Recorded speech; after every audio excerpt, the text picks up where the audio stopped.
আঞ্জুমানে রহমানিয়া সুন্নিয়া ট্রাস্টের আওতাধীন ইপিজেড থানাস্থ ৩৯ নং দক্ষিণ হালিশহর ওয়ার্ড গাউসিয়া কমিটি বাংলাদেশের ২৮ জন সদস্য বিশিষ্ট কমিটির অভিষেক অনুষ্ঠান অনুষ্ঠিত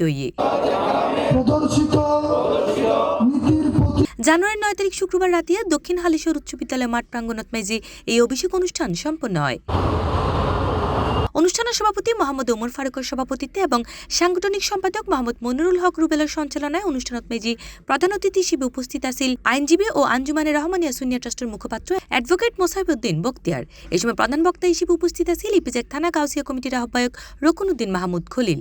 এই আয়োজনত মেজি আলোচক হিসেবে উপস্থিত আছেন নগর কমিটির অর্থ সেক্রেটারি ও আঞ্জুমানে রহমানিয়া সুন্নিয়া ট্রাস্টের সংগঠক মোহাম্মদ কমরুদ্দিন সবুর। বিশেষ অতিথির বক্তব্য রাখে বন্দর থানা গাউসিয়া কমিটির অন্যতম সংগঠক মোহাম্মদ জাহাঙ্গীর সাহেব, আলেমদিন ও আহলে সুন্নাত ওয়াল জামাতের ইসলামী বক্তা আলহাজ মাওলানা মোহাম্মদ ইউনুস যুক্তিবাদী, বন্দর থানা কমিটির সাধারণ সম্পাদক এম মুসলিম উদ্দিন, সাংগঠনিক সম্পাদক মোহাম্মদ দিদারুল আলম এবং সংগঠক নূর মোহাম্মদ খান। এ সময় শুভেচ্ছা বক্তব্য রাখে সহসভাপতি মোহাম্মদ নুরুদ্দিন শরীফ দিদার সহ আরো বোধকেই। যারা শপথ গ্রহণ করেছেন আমি তাদেরকে বলবো আজকের রাতটা আপনারা বারবার ওই শপথটা পড়বেন।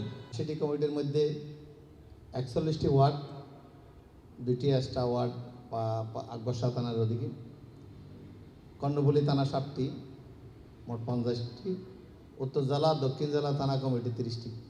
আজকে অভিষেক অনুষ্ঠান হয়েছে খুব সুন্দরভাবে।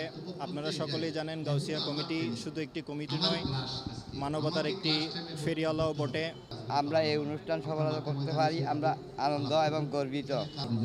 গাউসিয়া কমিটি অর্থ হলে তো সুতোর বিপরীতে চলে, কারণ যেটা খনিকায় না যায় এটা গাউসিয়া কমিটি যায়। যে আপনারা আজকে যে গুরু দায়িত্ব পেতে যাচ্ছেন সেটা কিন্তু আপনাদের হাতে আমি মনে করি একটি বিরাট দায়িত্ব অর্পিত হচ্ছে। অনুষ্ঠানের পরিশেষে বিশেষ মোনাজাত করা হয় এবং ব্যাকুনের মাঝে তবারক বিতরণ করা হয়। C plus TV, Chittagong.